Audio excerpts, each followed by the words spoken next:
Dance to Death is the third technique in orange belts, and it is against a right punch or straight right punch at this point.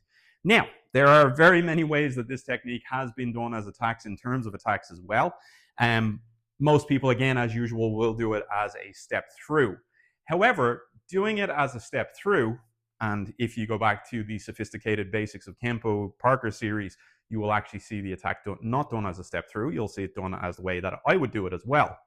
Ultimately, when you have your step through, the problem with this is it potentially closes off a line for us and makes our footwork have to change in the technique, which we'll address in a moment.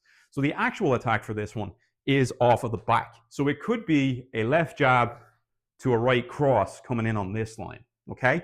Ideally speaking, the way it's written is that it is just that reverse punch coming off the backside with the left lead forward, okay? So that's the attack we're looking at. The reason for that is it is the line that we're going to follow in for our eventual takedown when we do this part of the technique. So, technique as it stands, as we said, the way I'm doing it is I have it off the rear, pushing in this way. Doesn't mean it can't be done off the step through, you just have to change your footwork for that as well. So, in terms of the technique, we have our step forward with our left, and we have our left inward block. I always envision that if I'm doing any of these step forward inward blocks, I'm not doing big hammers because this is a big circle and this is a straight line. It's not going to win. So when we cut it, we cut that line as we step forward. The idea also in my mind is that I'm trying to punch the other person in the face. So that gives me a very direct line with my block, redirecting that straight punch very easily.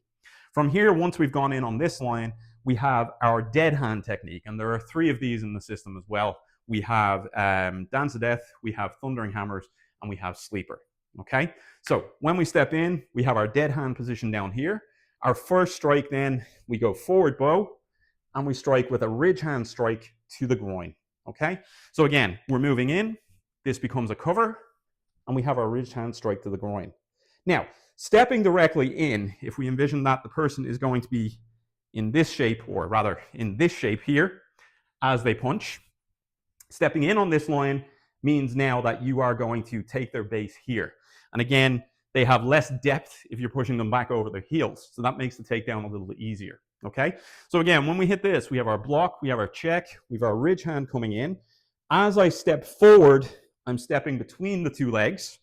And when I step between the 2 legs, I am grabbing the right leg in this case, sliding down to it, pulling up. And as I pull up, I am hitting an elbow in towards the hip crease here as well. Now again, if you're big, if you're feeling aggressive, that could easily be a shoulder tackle at the same time, using the same way. The idea is to put the other person on the ground. Given the position of the attack, as we said, there is a limited amount of depth here, if any, so the person will fall backwards over that heel. We're actually able to push them across their base. If we're doing it the other way, essentially what would happen is, oftentimes now as I step forward, I now have the problem of the right leg is actually here, the left leg is here, and the depth of action, or the lack of depth of action in this potential, or in the base here as well, is over this way. So oftentimes what would have happened was people would either have to check the leg and the shin to take the weight off, and then use a rotation or an additional step here to swing that person off their base. That's not to say it doesn't work. I've done it that way for years, and I've played with it for years as well in that sense.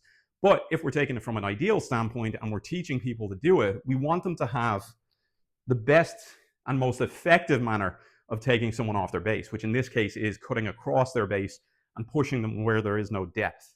In the other version, it's a bit trickier, and you're teaching an orange belt, which again is still one of the beginner belts, to do a big step off or to do extra complicated footwork where it's not necessary at this point, okay? So again, just to cover it, we have our attack coming off the rear leg, as so. We then have our step in with our left, aiming to punch that person in the face, as we said, covering to check the arm, ridge hand strike to the groin, stepping in between their legs, picking up the right leg, and from here then, as we pull, hitting our elbow and taking that person down. Of course, there is an extension that comes later on, but we will cover them at that point.